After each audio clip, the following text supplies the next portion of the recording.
Sumasambulat ng pinakamainit na mga balita sa loob at labas ng bansa. Susunod na ang Sunshine News Blast.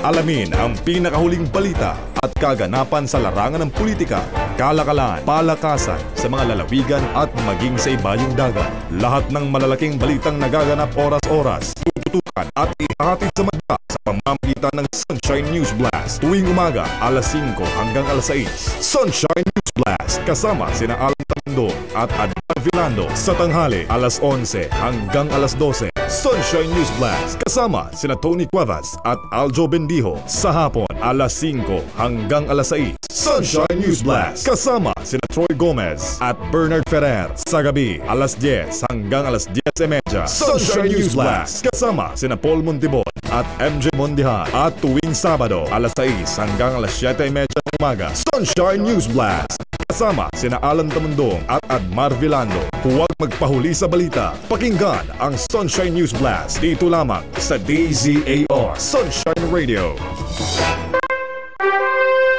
Sa Pilipinas, iisa lang ang bagong bukang bibig, ang alternatibong media network na nagtutrumpet at naghahatid ng magandang balita sa buong daigdig.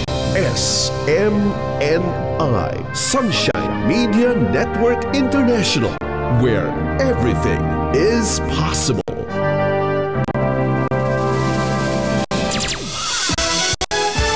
Higit na pinalakas, higit na pinalawak, at higit na pinakikinggan. Sunshine Radio, kapartner mo sa balita at serbisyo. DZAR, ang alternatibong radyo. Iba sa iba, sa iba, sa iba. Kalayaan, katotohanan sa Sunshine, Sunshine Radio. Philippine Standard Time mga kapartners. 2 minuto makalipas ang alas 5 ng umaga. Sunshine News Blast. Sunshine News Blast. Nag-aalab ng mga balita ngayong umaga. Sunshine News Blast. Nagliliyab, sumasambulat, dumadagundong sa buong Pilipinas. Sunshine News Blast. Mula sa ACQ Tower, EDSA Makati, ang sentrong pambalitaan ng Sunshine Media Network International. Narito ang inyong mga News Blaster. Headlines News Blast.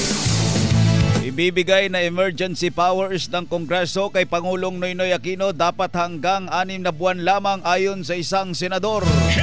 Vice President Jejomar Binay nanindigan sa pagtutol sa Chacha. 1.4 na bilyong pisong black budget ng Administrasyong Aquino ibinuking sa Kamara. Mabagal na pagsasampa ng kaso sa ikatlong batch ng mga dawit sa pork barrel scam idinipensa ng DOJ. Pinoy, tinututukan pa rin ang sitwasyon sa Albay sa gitna ng nakaambang pagsabog ng Bulkang Mayon. Mga opisyal at tauhan ng Philippine National Police na may hindi may paliwanag na kayamanan, uunahing isa sa ilalim sa lifestyle check. Paglaya ng modelong si Denise Cornejo na unsyami na naman kahit pa nakapaglagak na ito ng piyansa. Sumasambulat sa buong Pilipinas.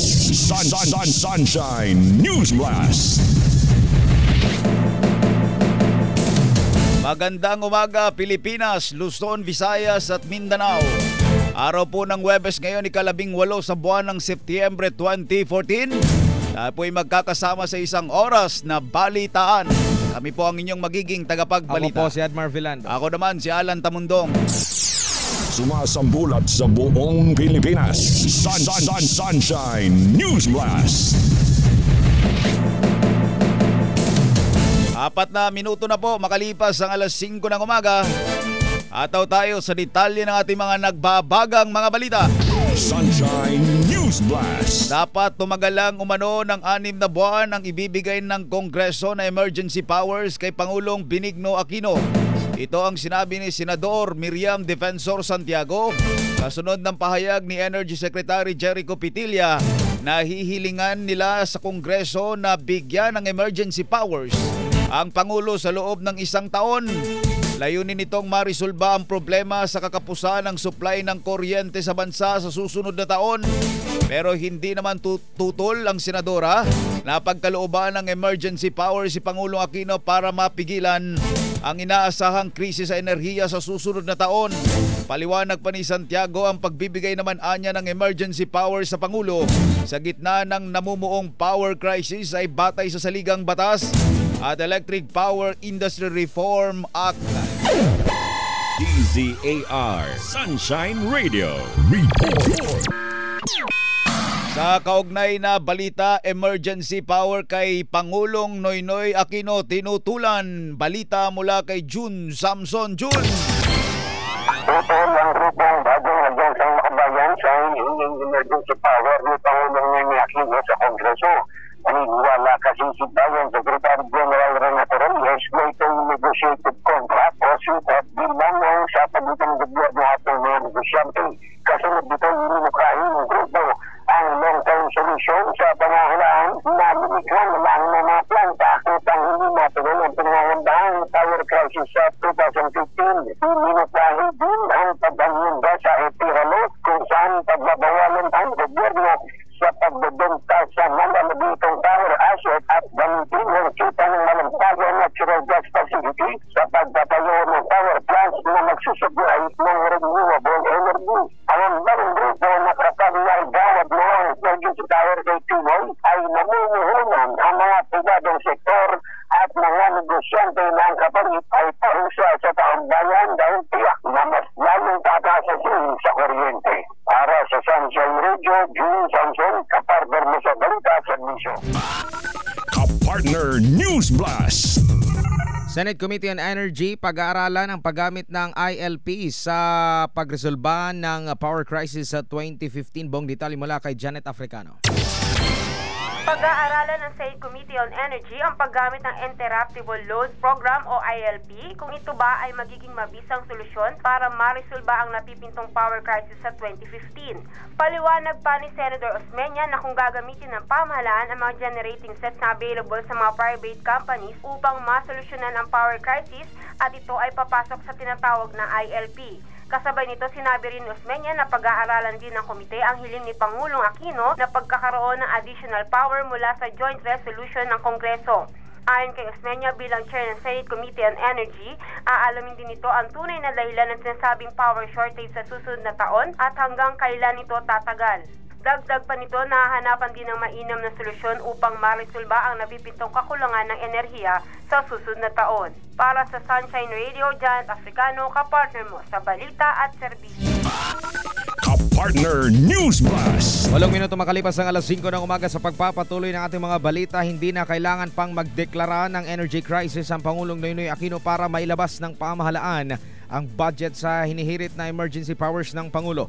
Ito ang inihayag ni LPGMA Representative Arnel T sa panayam ng DZAR Sunshine Radio. Ayon kay T, miyembro ng House Committee on Energy, sapat na ang paghiling ni Pinoy ng emergency powers para mailabas ang 6 na bilyong pisong budget na gagamitin para sa nakaambang krisis sa enerhiya sa susunod na taon. Anya, sa ilalim ng IPIRA Law ay otomatikong magtatakda ng budget ang Kongreso alinsunod sa kahilingan ng Pangulo.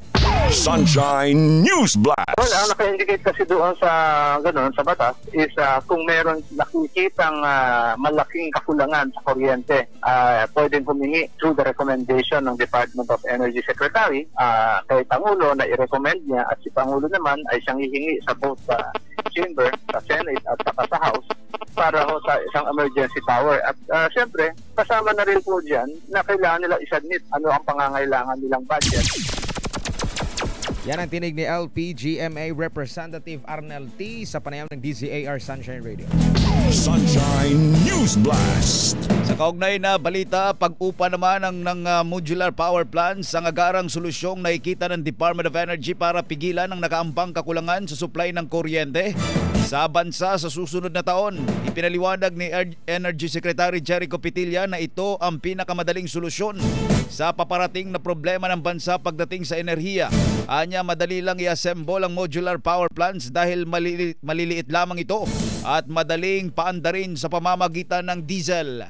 Sunshine News Puro Blast. ito mga international companies na meron, hindi alam ng lahat, na merong paupahan ng malalaking power plants na modular. Okay. Modular. Mga 20 megawatt or 32, tapos kukuha ng 10, di 270 na yan. Ang size niyan is basically parang 2 40-footer container. Ang modular power plants ay karaniwang ginagamit sa malalaking events. Ito rin ang ginagamit ng China nang isinagawa ang Beijing Olympics noong 2008. Sunshine News Blast. Sinisisi ni Senate President Franklin Drilon si Energy Secretary Jericho Petilla sakaling dumaan sa butas ng karayom ang panukalang bigyan ng emergency powers si Pangulong Noynoy Aquino. Ito ayon kay Drilon ay kung pagbabatayan ng sulat na ipinadala ng Malacanang sa Senado na humiling na ipasa na ang isang resolusyon para mabigyan ng emergency powers si Aquino. Ayon kay Drilon, hindi na ipaliwanag ng maayos ni Petilla ang mga basehan ng paghiling nila sa Kongreso ng emergency powers ng Pangulo sa Pangulo. Bagamat hindi niya kaila sa mga mambabatas na kailangan talagang malutas ang napipintong problema sa kuryente, hindi ito sapat na rason upang madaliin ang legislatura para bigyan o mabigyan ng emergency powers ang Pangulo. Matatandang si Petilla ang nagrekomenda sa Pangulo na humingi ng emergency powers para malutas nito ang nakaambang krisis sa kuryente sa susunod na taon. DZAR Sunshine Radio Report. Sa kagnay pa rin ng balitang yan, emergency powers na hiniling ng Pangulo pinangangambahang abusadong magamit sa pagkalap ng karagdagang kapangyarihan. Balita mula kay Lady B.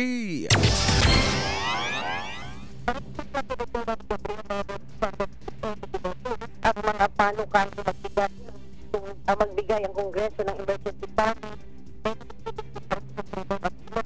sa mas marami pang pagkakataon sa paggamit ng kapangyarihan ng Estado.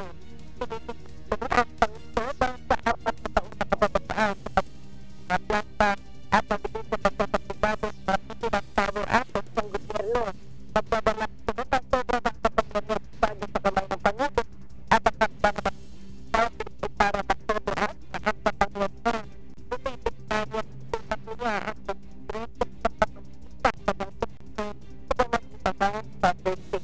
para sa partner mo sa balita at serbisyo. Ka-partner News Blast. Mas makabubuti pa umano kung mag-aal sa balutan na lamang sa kanyang opisina si Energy Secretary Jericho Petilla. Ganon. Ito'y ayon kay buhay Representative Lito Atienza dahil matagal na sa pwesto ang kalihim pero hindi nito na-anticipate ang problema sa nakaumang nakakapusa ng supply ng kuryente sa bansa. Sa kabila nito, ora-orada na lang anya na nagre-rekomenda na bigyan ng emergency power si Pinoy. Si Petilla ang nagrekomendang basbasa ng emergency power si Pangulong Noynoy Aquino para daw malutas ang nakaambang power crisis sa summer ng 2015. Kakibat nito ay pinaalalahanan ng mambabatas sa mga kasamahan nito na hindi dapat magpabigla-bigla o padalos-dalos sa pagkakaloob ng e-powers sa Pangulo base na rin sa rekomendasyon ni Petilla. Sumasambulat sa buong Pilipinas. Sunshine News Blast. Nanindigan si Vice President Jejomar Binay sa kanyang pagtutol sa panukalang bigyan ng pagkakataon si Pangulong Aquino na mapalawig pa ang kanyang termino sa paggamit o pamamagitan ng charter change o CHATCHA. Binigyang diin na mahigpit niyang tinututulan ang CHATCHA para payagan ang pagpapalawig ng termino ng mga halal na opisyal ng bansa. Ginawa ni Binay ang pahayag matapos sabihin ni Pangulong Noynoy Aquino na may pagkakataon pang amyandahan ang saligang batas na magbibigay sa kanya ng oportunidad na palawigin ang kanyang termino. Kasabay nito, sinabi pa ni Binay na mananatili siya sa gabinete ni Pangulong Aquino sa kabila ng ginawang pag-intriga sa kanilang dalawa ng kanyang mga kalaban sa politika. Ayon pa kay Binay, walang hanggan din ang kanyang suporta kay Pinoy at mananatili silang magkaibigan sa kabila ng naglilitawang intriga sa kanilang relasyon. Sumasambulat sa buong Pilipinas. Sunshine News Blast. Sa pagbabalik ng Sunshine News Blast. Susunod, 1.4 na bilyong pisong black budget ng Administrasyong Aquino ibinuking sa Kamara. Mabagal na pagsasampa ng kaso sa ikatlong batch ng mga dawit sa pork barrel scam idinepensa ng Department of Justice. Pinoy, tinututukan pa rin daw ang sitwasyon sa Albay sa gitna ng nakaambang pagsabog ng Bulkang Mayon. Mga opisyal at tauhan ng Philippine National Police na hindi may paliwanag na kayamanan uunahing isa sa ilalim sa lifestyle chart. Paglaya ng modelong si Denise Cornejo na unsyami na naman kahit nakapaglagak na daw ito ng piyansa. Oras natin, 15 minuto makalipas ang alas 5 ng umaga. Yan at marami pang mga balita sa amin pong pagbabalik. Sumasambulat sa buong Pilipinas. Sunshine News Blast.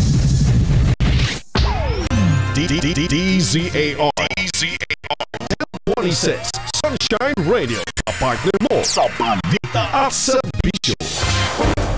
Alamin ang pinakahuling balita at kaganapan sa larangan ng politika, kalakalan, palakasan sa mga lalawigan at maging sa ibayong dagat. Lahat ng malalaking balitang nagaganap oras-oras, tututukan at ihahatid sa madla sa pamamagitan ng Sunshine News Blast. Tuwing umaga, alas 5 hanggang alas 6.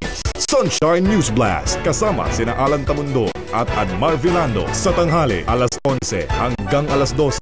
Sunshine News Blast kasama sina Tony Cuevas at Aljo Bendijo. Sa hapon, alas 5 hanggang alas 6. Sunshine News Blast kasama sina Troy Gomez at Bernard Ferrer. Sa gabi, alas 10 hanggang alas 10:30. Sunshine News Blast kasama sina Paul Montibon at MJ Mondihan. At tuwing Sabado, alas 6 hanggang alas 7:30 ng umaga. Sunshine News Blast kasama sina Alan Tamundong at Admar Vilando. Huwag magpahuli sa balita. Pakinggan ang Sunshine News Blast dito lamang sa DZAR Sunshine Radio.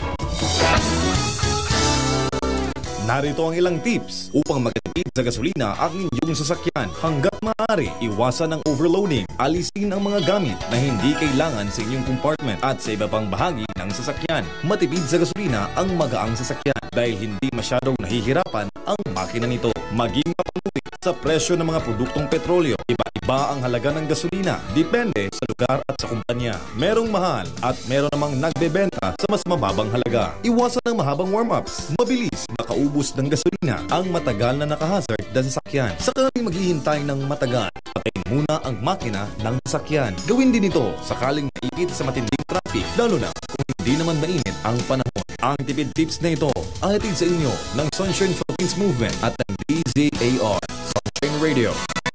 Sunshine News Blast. Muling nagbabalik ang Sunshine News Blast. Sumasambulat sa buong Pilipinas. Sunshine News Blast. 18 minuto na po makalipas ang alas 5 ng umaga. Tuloy-tuloy tayo sa detalye ng ating mga balita. Sunshine News Blast. May nakasama umanong 1.4 na bilyong pisong black budget ang Administrasyong Aquino sa panukalang 2.6 na trilyong pisong pambansang budget para sa taong 2015.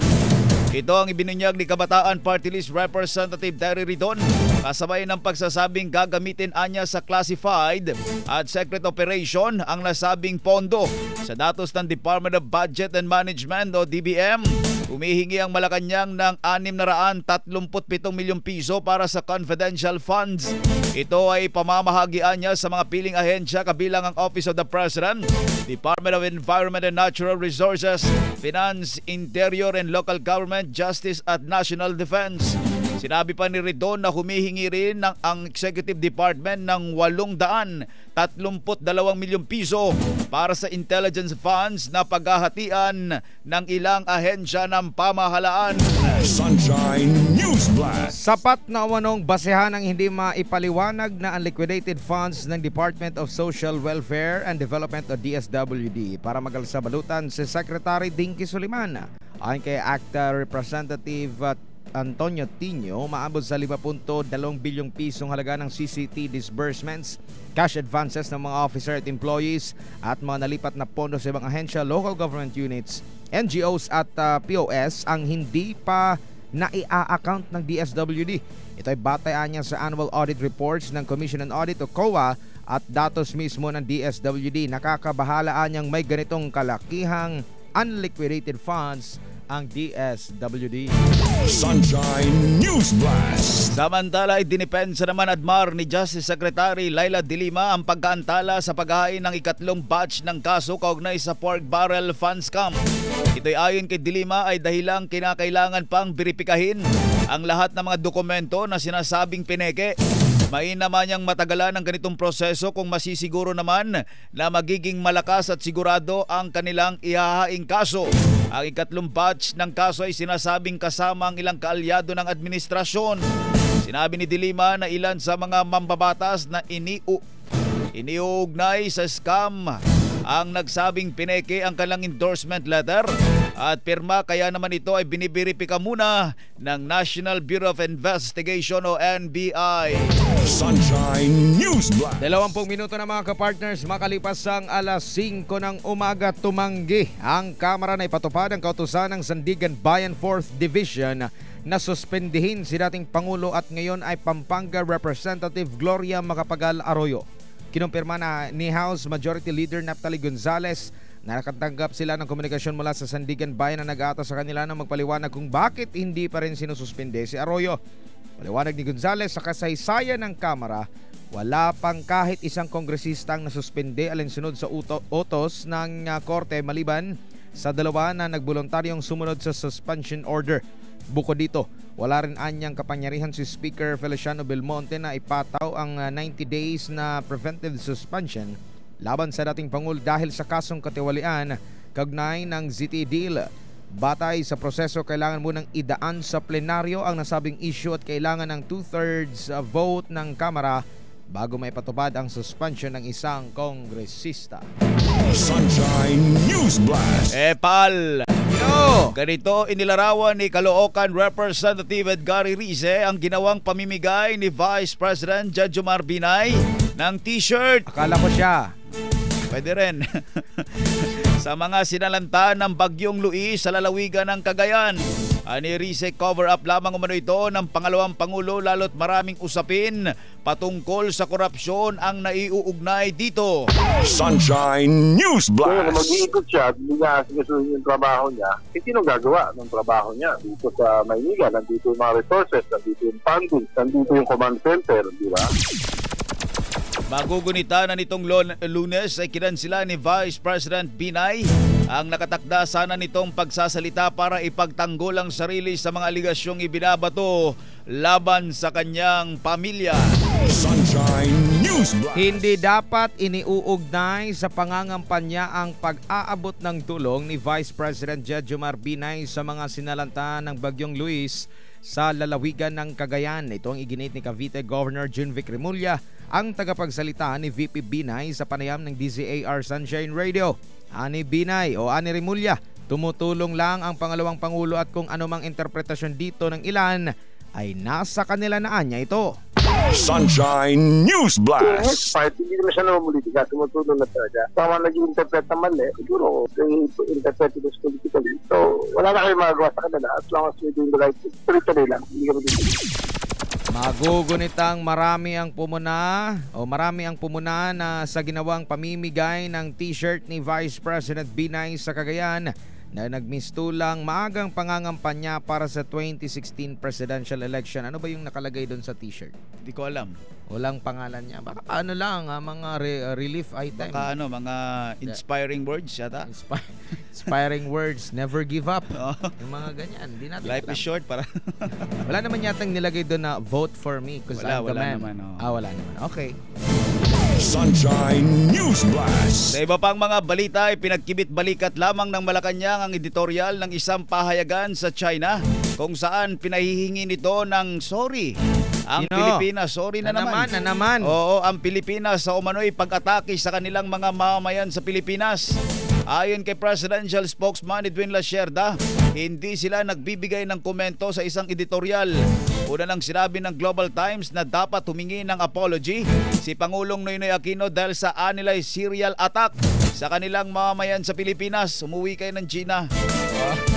Ang paghingi daw ng apology na nasabing pahayagan ay kaugnay ng sunod-sunod na pagdukot umano sa mga Chinese nationals kung saan ilan sa mga ito ay pinatay ng kanilang mga kidnapper.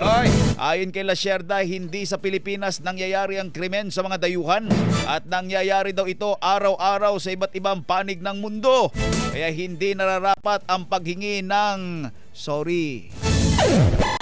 DZAR Sunshine Radio Report.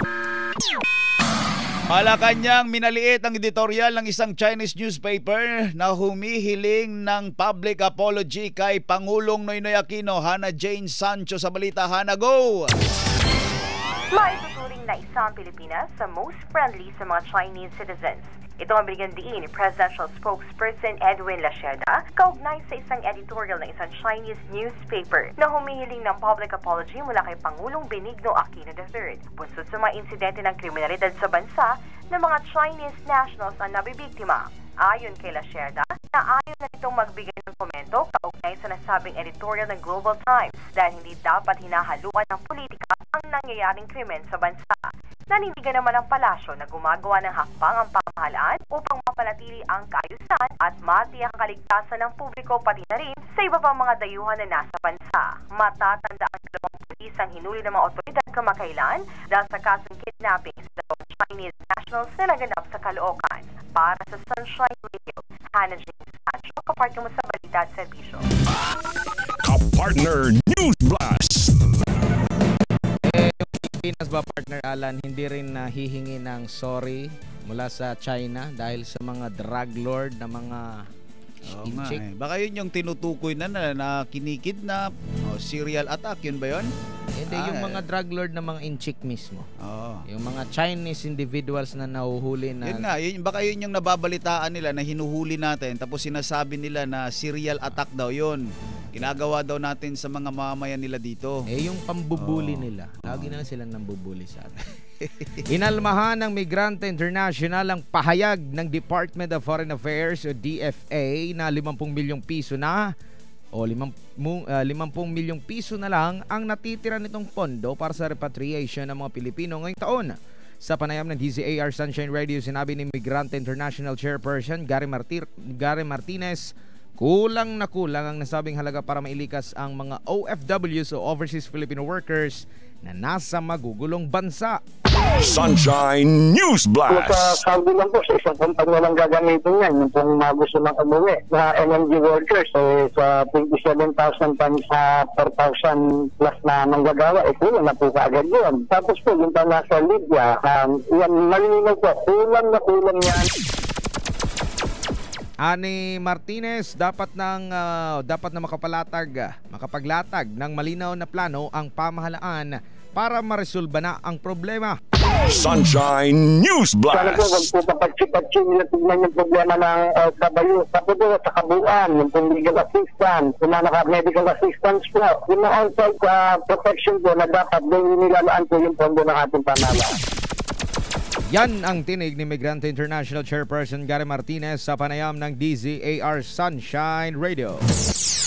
Sumasambulat sa buong Pilipinas. Sunshine News Blast. Samantala, tinututulan ni Senador Teofisto Ginggona III ang panukalang bigyan ng Safe Conduct Pass sina Moro National Liberation Front Chief Norm Isuari at Bangsamoro Islamic Freedom Fighter Leader Amiril Umbracato. Ito yung pang makadalo sa deliberasyon ng Kongreso tungkol sa Bangsamoro Basic Law. Ayon kay Ginggona, walang taong mas mataas sa batas kung kaya't dapat lamang na managot ang mga nagkasala sa batas. Sinabi ni Ginggona na may mga warrant of arrest laban kina Miswari at Umbracato at hindi mga ordinaryong krimen ang ginawa nila sa bayan. Malinaw anya na malalabag ang konstitusyon kung papayagang dumalo sa pag-uusap tungkol sa BBL sina Miswari at Umbracato dahil lalabas na mabibigyan sila ng special treatment. Sunshine News Sino ba Blast. nagpanukala niyan? Si Cagayan. Bongbong Marcos. Si Cagayan de Oro. Oo, Rufus. Rodriguez, Oo. Rufus. Tapos after niyan, pipikit na lang tayo. After niyan, huhulihin na sila. Huhulihin sila after nilang makadalo rito. Dapat sana ganun Naka-Americana. Oo. Tapos Nagpapatuloy pa rin ang forced evacuation sa libo-libong naninirahan sa paligid ng nag-aalborotong bulkang Mayon sa Albay. Sinabi ni Albay Governor Joey Salceda, wala ng tao ngayon sa 6-kilometer permanent danger zone at tinututukan na ngayon ang nasa loob ng 8-kilometer extended danger zone.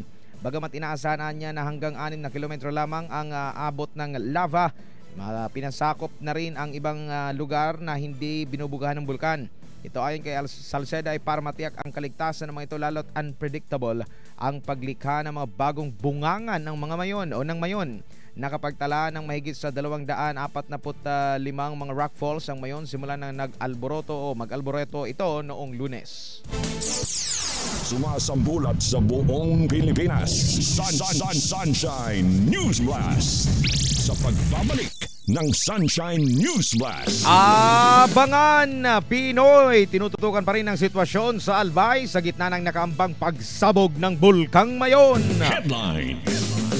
Mga opisyal at tauhan ng Philippine National Police na may hindi maipaliwanag na kayamanan, uunahing isa sa ilalim sa lifestyle check. At paglaya ng modelong si Denise Cornejo na 11 kahit na nakapaglagak na ito ng piyansa. Oras natin, partner Admar, 32 minuto makalipas ang alas 5 ng umaga. Yan at marami pang mga balita sa pagbabalik ng Sunshine News Blast. Sumasambulat sa buong Pilipinas. Sunshine News Blast.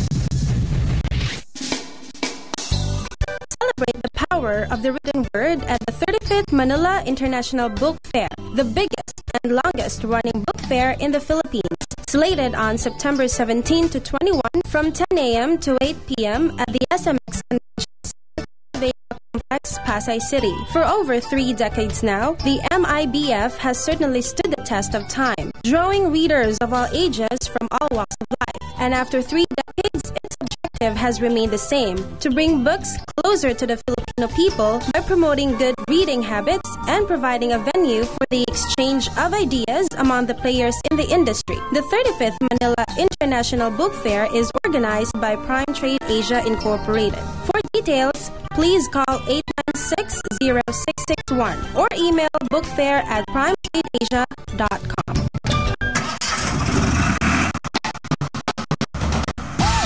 Narito ang tipid tips para sa lahat ng nagsisimula pa lang magtrabaho. Kung ang trabaho mo ay nasa isang business district, tiyak na ang mga bilihin dito, lalo na ang pagkain, ay may kamahalan. Malaking tipid para sa iyo kung magbaon na lamang. Sakaling walking distance ang iyong tahanan mula sa main road o kaya sa iyong workplace, maglakad na lamang. Hindi ka lang makakatipid, malaking tulong din ito sa iyong kalusugan. Kung ang trabaho mo ay hindi nagre-require ng uniforme, huwag agad bumili ng mga bagong kasuotan. Sa halip, isuot pa rin ang mga luma, subalit maayos pang damit. Maraming mas mahalagang bagay ang maaring makuha mo kung iipunin ang iyong sweldo.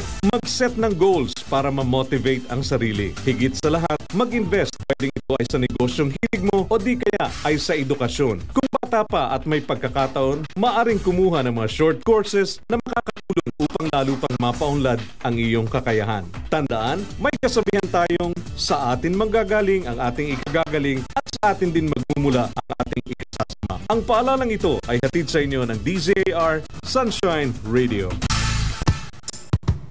Keep tabs on the latest happening in the country with Pinas, the first Filipino global newspaper. Gaze your mind in the must-visit place in the world and have a dose of their culture with Sikat, a travel and lifestyle news magazine distributed for free. Abridge yourself with the latest happenings in the Kingdom Nation and read Pastor Apollo's preaching in print. And snap up a copy of Guide Magazine, your way to freedom and truth.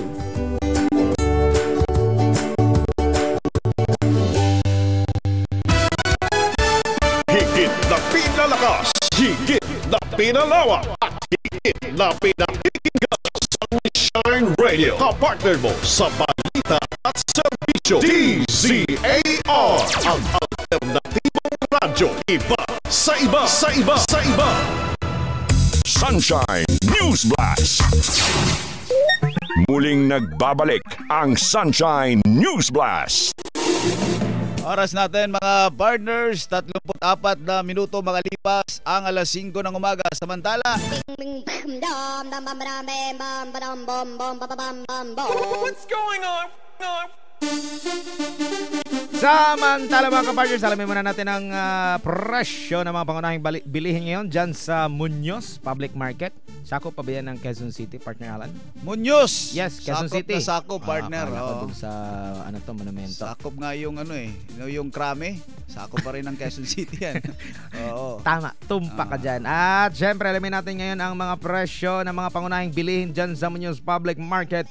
Nandyan ngayon nakatutok, alive na alive, si ka-partner Arnold Ahos. Magandang morning, partner Arnold. Magandang morning, ka-partner Admar at Alan. Ito, nandito tayo ngayon sa palengke ng Muñoz. Alam mo ka-partner, masasaya at maraming tao dito sa palengke ng Muñoz. Oy! Ka-partner! Maraming nagbibingo dyan. Nagbibingo. Sa taas. Sa taas, di ba? Alam mo bang kalimit ng bibingo? Sa gulay. Okay, go! Ang presyo ng talong, 70 pesos ang kilo. Ang ampalaya, 70 pesos ang kilo. Samantalang itong okra, 5 piso ang bawat tali. At ang sitaw, 10 piso ang bawat tali. Repolyo naman, 60 ang kilo. Ang carrot, 70 ang kilo. Samantalang ang pitsay, 70 hanggang 80 pesos ang kilo nito. Ang kamatis naman, pumapatak ito ng 80 pesos ang kilo. Ang sibuyas, 70 ang kilo. Samantalang itong bawang, 120 ang kilo. Ang luya naman, 200 ang kilo. Ang sayote, 30 pesos ang kilo. Samantalang itong kalabasa, 40 pesos ang kilo. Kapatid, ito, sa tuyo tayo, partner. Ang tuyong salinas, 200 ang kilo. Samantalang itong tuyong bisugo, 250 ang kilo. Ang tuyong dilis, 350 ang kilo. Ang tuyong sapsap, 200 ang kilo. Ang pusit naman, tuyong pusit, 300 ang kilo nito. Mahal na Oh, nagmahal ang bahagya ka, partner. Nasa 640 lang yung nakaraan. Pusit? Oo, pusit. Tuyo. Samantalang itong dried alamang, 300 ang kilo. Sa dako naman tayo, partner, sa bigas. Ang pure gold rice, pumapatak ito ng 42 hanggang 43 pesos ang kilo. Ang Angelica rice, 41 ang kilo. Ang super sinanduming, 42 ang kilo. Ang specific sinanduming naman, 43 ang kilo. Piso lang pagitan nila, partner. Ang dilorado naman, 44 ang kilo. Samantalang ito malagkit, 80 ang kilo. Ang NFA naman, partner, 32 hanggang 37 ang kilo nito. At dako naman tayo sa presyo ng mga gulay. Ang presyo ng ito, prutas, mga partner. Kalimitan ng prutas ito galing sa Davao. Oy. Ang mangga, 150 hanggang 160 ang kilo. Ang saging lapatan, 60 pesos ang kilo. Samantalang itong lansones, may dalawang klase ito, partner. Yung tinatawag nilang lansones na doko galing sa Davao, 180 ang kilo. Ang lansones naman na galing sa Laguna, 150 ang kilo nito. Medyo mababa ng konti. Ang rambutan naman, ay mangosteen, 180 ang kilo ng mangosteen. Samantalang itong atis, yung malaking atis, 180 ang kilo. Itong medyo maliit ng konti, tumapatak ito ng 180 hanggang 250. Yung maliit, 180. Yung malaki, 250. Mahal na pala ng atis na. Ang apple, partner, depende sa laki ito, depende sa klase. 15 hanggang 35 ang bawat isa. Ang orange naman, 25 hanggang 35 ang bawat isa, depende rin ito sa laki. Samantalang ang guyabano, 120 ang kilo. Ang suha, 180 ang kilo. Kapag ayon kay Aling Maricel, tinanong natin, medyo may pagkatumal ang bintahan niya ngayon. At bukod pa doon, tumaasang presyo ng mga prutas. Sabi niya, may kahirapan na sa transportasyon, gawa siguro ng hindi minsan maganda ang panahon. At ang supply din, medyo may kahirapan ng supply, kapartner. Kapartner, ito yung nakalap nating presyo ng mga pangunahing bilihin dito sa palengke ng Muñoz para sa Sunshine Radio. Arnold Ahos, kapartner mo sa balita at serbisyo. Maraming salamat, partner Arnold Ahos. Nagbigay sa atin ng update, no? Pangunahing presyo ng ating mga pangunahing bilihin dyan sa Muñoz Public Market. Samantala, Weather News Blast. May bagyo daw. May bagyo daw. Alamin natin ang magiging lagay ng ating panahon sa loob ng 24 oras. Nasa linya na po natin mula Forecasting Center ng Pag-asa si Ginoong Hiner Kitlong. Ginoong Hiner, magandang umaga sa inyo dyan. Yes, good morning. Morning po. Good po. Mayroon po tayong minomonitor na bagyo ngayon. Nakahapon po naging bagyo po ito. At ngayong alas 4 ng umaga ay lalo po itong lumakas at naging isa ng tropical storm. Ang pangalan po ng bagyo ay si Mario at may lakas na hangin po ito na umaabot ng 65 km bawat oras. At bugso ng hangin na umaabot ng 80 km bawat oras. Kumikilos po ito kanluran, hilagang kanluran na may bilis na 28 km bawat oras. Sa ngayon po ang layo nito ay nasa 460 km bawat oras. 460 km silangan po yan ng Katarman, Northern Samar. Mga kabayan, wala pa hong public warning signals na nakataas sa anumang parte ng Pilipinas. Subalit sa paglapit po nito ay nagtaas na po tayo ng gale warning. Ibig sabihin po niyan may kataasan pang pag-alon ng karagatan sa mga baybaying dagat ng silangang bahagi ng Katimugang Luzon, silangang bahagi ng Kabisayahan at silangang bahagi ng Mindanao. Umaabot po ito ng mga 3 hanggang 4 na metro ang taas ng alon. Kaya pinapayuhan natin yung mga kabayan natin mga isda, lalo na yung gumagamit ng malilit na bangka na huwag munang pumalaot sa lugar na ito. Yung mga roro. Roro, binibigyan natin sila, inaabisuhan na may kataasan po ang pag-alon. Kaya upang maiwasan nila yung lugar na yon. Okay. Sana malaman ng ng mga taga-PCG. Baka meron na namang mga automatic roro. Na po yun. Nung kiso tayo, mayroon na po silang pinapadala po namin yan sa India RMC. Pinapadala natin sa Office of Civil Defense. Pinapadala na po sila. Yung iba naman po ay tumatawag na rito mismo. Yung bagyo ba, partner Hiner, ay tatama sa kalupaan o dadaan lang o ano ba? Sa ngayon po, base po dun sa datos ng ating mga kagamitan, ganoon din po sa mga forecast model na ginagamit natin. Wala pa akong nagpapakita na ito ay dadaan sa kalupaan. Kumbaga gigirit lamang po ito at hahatakan na naman yung habagat. Gaya po nang nangyari kay Luis, nga lang si Luis tumanga po sa kalupaan. Sa ngayon po, pinapakita po ay gigirit lamang dito po sa silangang bahagi ng ating bansa. Sa ibang parte ng Pilipinas, ano ang magiging lagay ng panahon na partner Hiner? Opo, nasanhi po rin po ng bagyong si Mario. Ito pong Bicol Region at Eastern Visayas. Ayun pong outer clouds nito ay nakaka-apekto na rito at mari po itong makaranas ng katamtaman hanggang sa malakas na pagulan. Mag-ingat po tayo sa flash floods at landslide. Samantalang ang buong Luzon at ang nalalabing bahagi ng Kabisayahan kasama po ang region ng Zamboanga Peninsula, Northern Mindanao at Caraga ay magkakaroon din to ng maulap na kalangitan subalit mahina hanggang sa katamtamang pagulan at pagkit at pagkulog ang maring maranasan. Yung nalalabing bahagi ng Mindanao magiging bahagyang maulap maliban na lamang sa mga pulong-pulong pagulan o pagkit at pagkulog. At dito po sa ating high tide along Manila Bay, mamaya pong alas 2:06 ng hapon, magkakaroon po ng low tide. Yung level ng tubig, yung height ng level ng tubig ay umaabot po ng 0.15 meters. Bukas naman po ng alas 5:47 ng umaga, magkakaroon naman ng high tide. So bukas po tayo magkakaroon ng high tide, 0.97 naman po yung taas. Sisikat po ang araw sa ganap na alas 5:45 ng umaga. At mula po sa Forecasting Center ng Pag-asa, ang inyong lingkod, Hiner Kitlong. Maraming salamat, Ginoong Hiner Kitlong. Nagbigay sa atin ng weather update mula dyan sa Forecasting Center ng Pag-asa. Weather News Blast.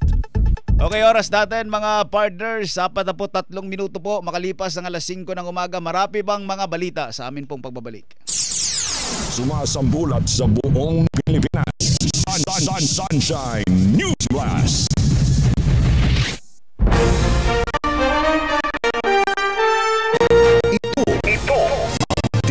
DZAR Sunshine Radio Jess 26 sa pihitan ng inyong mga radyo. Kapartner mo sa balita at serbisyo. Global Link MB Events International presents 3 huge industry back-to-back events at the SMX Convention Center, Mall of Asia Complex, Pasay City. Catch Hotel Supplier Show, country's biggest hospitality sourcing expo. Get great deals on furniture, fixtures, food and beverage supplies, hotel amenities, and more. Happening simultaneously is the Manila International Travel Expo for travel enthusiasts. Get best deals and discounts on flights, destinations, accommodations, and more. Also happening is Green Philippines 2014. Get to know the latest trends in the eco industry with over 150 local and international companies specializing in construction, renewable energy, lifestyle, manufacturing, solar, and technology. Hotel Supplier Show, Manila International Travel Expo, and Green Philippines happening on September 25 to 27 at SMX Manila. For more info, call Global Link at 750-8588. Marami sa atin ang nahihikayat sa online shopping. Bukod sa hindi ka na pupunta sa malls at pipila ng mahaba sa mga counter, convenient pa ito. Yun nga lang, may mga naloloko rito at upang maiwasan ang mga biktima, narito ang ilang tips sa matalinong pagbili online. Bumili lamang sa mga trusted websites. Mas maganda at ligtas pamili sa mga kilalang online shopping. Maraming pagkakataon na ginagamit ang pangalan at disenyo ng mga pinagkakatiwalaang sites ng mga bogus. Iwasan mabigay ng mga pribadong impormasyon, lalo na sa inyong credit card, ang inyong karawan o anumang security numbers dahil maaaring ma-hack nila ang inyong card. Maging panuri sa mga websites na nais mong bilhan. Magtanong sa mga kaibigan at kakilala na madalas bumili online. Huwag din basta maniwala sa mga murang bilihin dahil may posibilidad na ito ay peke. Huwag gumamit ng pampublikong computer sa online shopping. Sa halip, gamitin ang sariling computer. Mas madali makakuha ng impormasyon ang mga masasamang loob sa mga internet shops. Ang paalalang ito ay hatid sa inyo ng Sunshine Philippines Movement at DZAR Sunshine Radio. Sunshine News Blast. Muling nagbabalik ang Sunshine News Blast. Sumasambulat sa buong Pilipinas. Sunshine News Blast. Okay, nasa uling bahagi na po tayo ng ating balitaan, mga partners. Kahit milya-milya ang layo sa Pilipinas, tinututukan pa rin daw ni Pangulong Noynoy Aquino ang sitwasyon sa Legazpi, Albay, kaugnay ng pag-aalburuto ng Bulkang Mayon. Ayon kay Presidential Spokesman Edwin Lasierda, nakakatanggap ng regular na update si Aquino sa sitwasyon sa Bulkang Mayon habang nasa Europa ito. Ganito rin anya ang ginagawa ng NDRRMC sa Bagyong Luis at maging ang paglubog ng barko sa Leyte, kaya updated pa rin daw ang Pangulo sa mga nangyayari sa bansa habang ito'y nasa Europa. Sa ngayon, inaalalayan na anya ng national government ang local government sa Albay para sa pag-aasikaso sa mga taong inilikas mula sa paligid ng bulkan. Sunshine News Blast. Patuloy pa rin naglalabas ng lava ang Bulkang Mayon. Ito ang inihayag ni FIVOX Director Renato Solidom sa gitna ng ginagawang pagmonitor ng ahensya sa sitwasyon ng Bulkang Mayon. Binigyang din ni Solidom, batay sa raw ng aktibidad ng Bulkang Mayon, sumasabog ito pagkatapos nitong magluwa ng lava.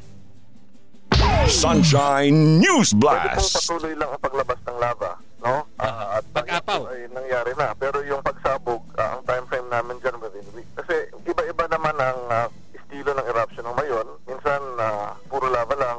Pero madalas, after the lava flow, nagkakaroon ng mga explosions. Pero sinabi rin ni Solidom na sa ngayon ay wala pang makikitang senyales ng FIVOX na posibleng nang sumabog ang bulkan anumang oras. Sunshine News Blast. Nagpapatuloy ang relief operation sa lahat ng evacuation center sa Albay. Ito ang tiniyak ni Civil Defense Bicol Region Director Rafi Alejandro sa gitna ng nagpapatuloy na forced at mandatory evacuation sa Albay. Ayon kay Alejandro, sasapat ang relief goods ng pamalaang panlalawigan ng Albay para sa mga residenteng lumikas mula sa itinakdang danger zone. Sunshine News Blast. Kasi once na nag-activate na yung mga evacuation camp, automatic na po binibigyan na yan sila ng mga assistance sa provincial government. Ipinaliwanag din ni Alejandro na walang ibinibigay na pera ang pamalaan sa mga residente para pilitin itong lumikas. Pero sa kabila nito ay sinabi niyang may iniaabot silang insentibo sa mga maagang tumugon sa sapilitang pagpapalikas. Samantala, Patuloy pa rin naghahanap ng mga tents at ang Office of the Civil Defense Bicol Region para gawing alternative classroom o pansamantalang silid-aralan. Ito ang inihayag ni OCD Bicol Region Director Rafi Alejandro matapos suspendihin ang klase sa mga paralang sakop ng permanent at extended danger zone at maging yung mga nasa labas na maapektuhang lugar sakalit sumabog ang Bulkang Mayon. Suspendido ang klase sa mga lungsod ng Legazpi, Tabaco, Daraga, Santo Domingo, Malilipot, Ligao, Ginobatan at Kamalig dahil ginamit ng lokal na pamahalaan ng mga paaralang bilang evacuation centers ng mga nagsilikas na residente. Sunshine News Blast. Ito, nag-generate pa tayo ng mga numbers kung ilan ang available na tents. Kaya sinasabi ko, maximum yan 2 weeks bago ma-establish yung yan.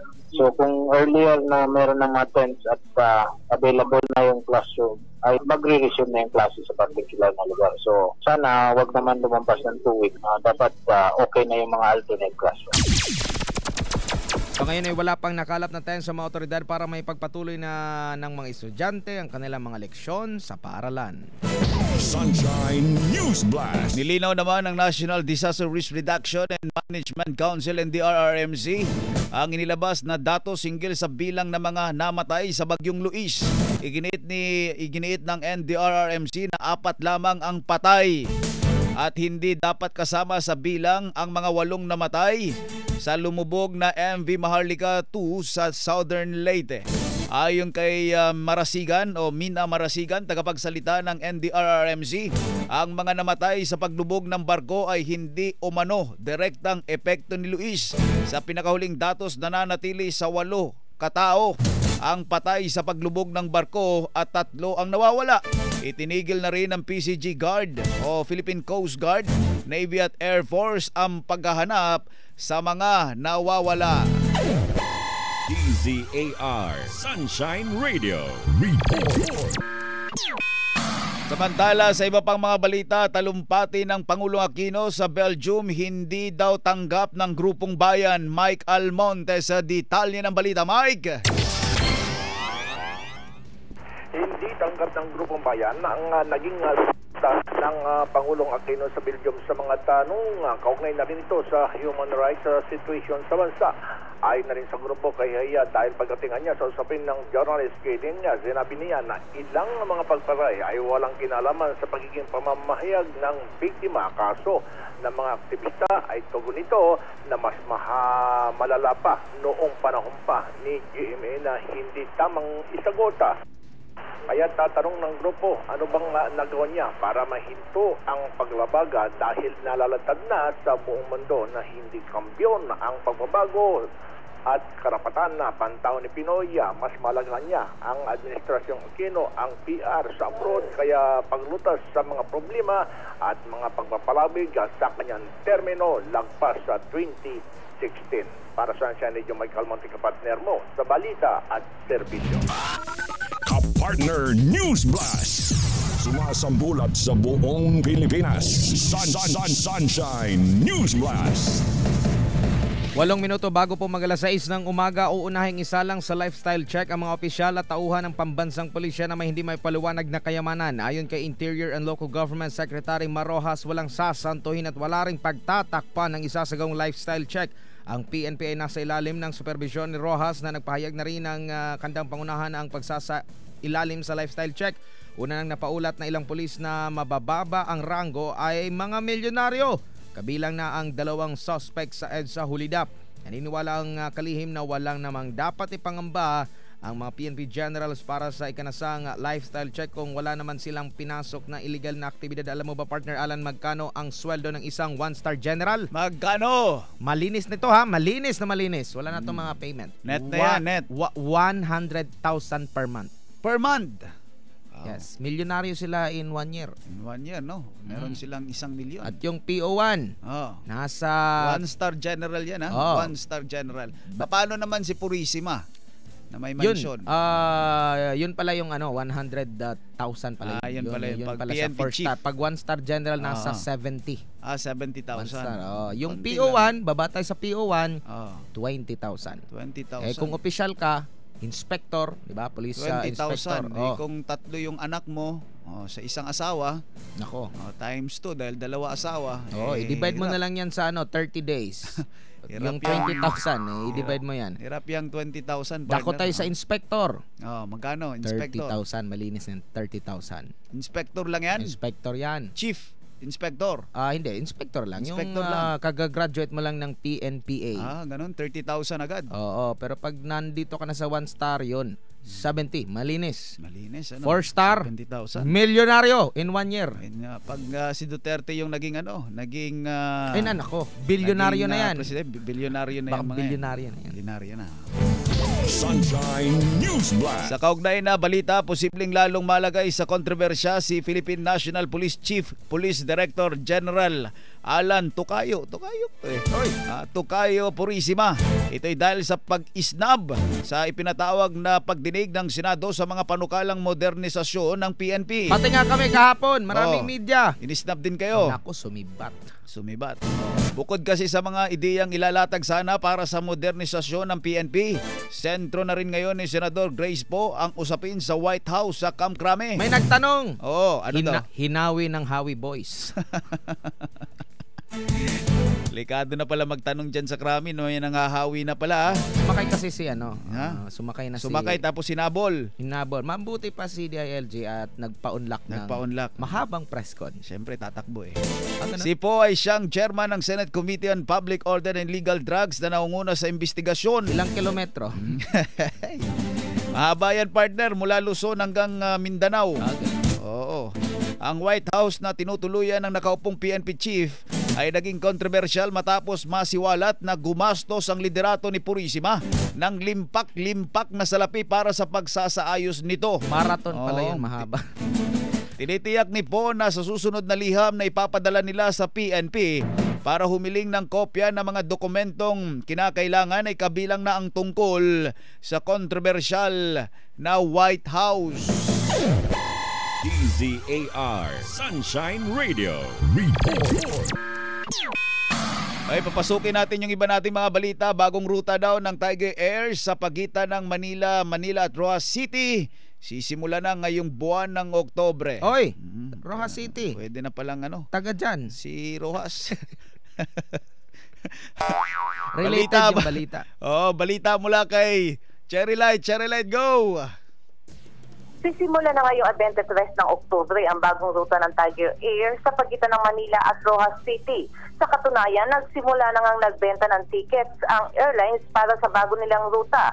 Sa kasalukuyan, ang Cebu Pacific pa lang ang may biyaheng Manila-Rojas o vice versa na may isang flight sa umaga at isang flight sa hapon. Samantala, maliban dito, may mga biyahe din ang Tiger Air sa Western Visayas, kabilang ang Manila patungong Silay o vice versa at sa pagitan ng Manila at Calibo, Aklan. Para sa Sunshine Radio, Cherry Light, kapartner sa balita at serbisyo.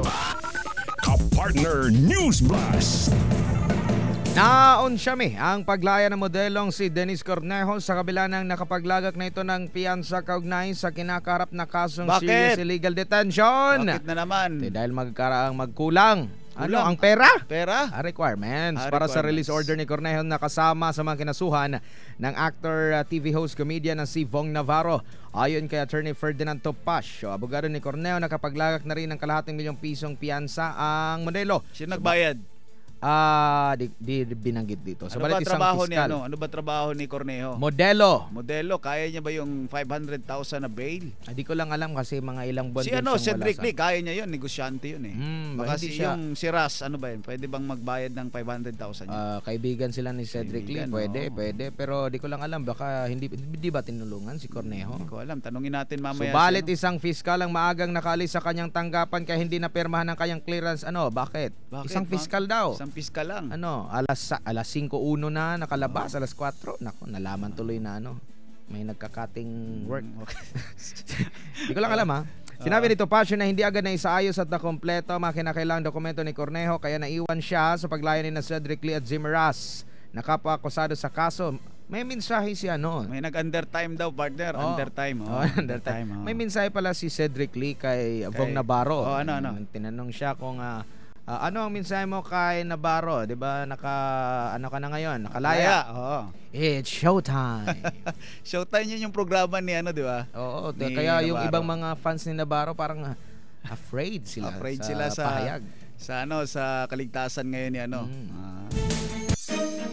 Ang salita ng Ama sa pamamagitan ng hinirang na anak ng Diyos, Pastor Apollo C. Quiboloy. When you have already reached the peak of your human possibilities, look up. That is where your help will come from. Kapag ginawa mo na, Admar, ang lahat at dumating ka sa hangganan ng iyong makakaya, tumingala ka sa itaas, doon manggagaling ang iyong saklolo.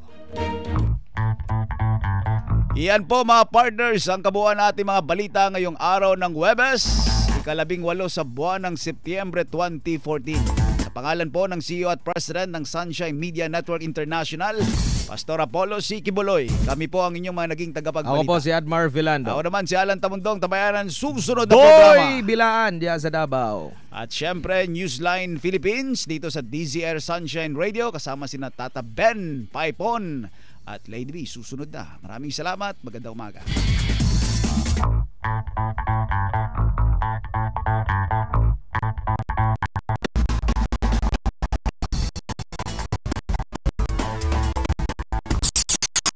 Masambulat sa buong Pilipinas. Sunshine News Blast.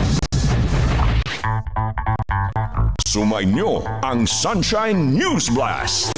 Hatid ng Sunshine Media Network International at ng DZAR 1026 Sunshine Radio. Partner mo sa balita at television.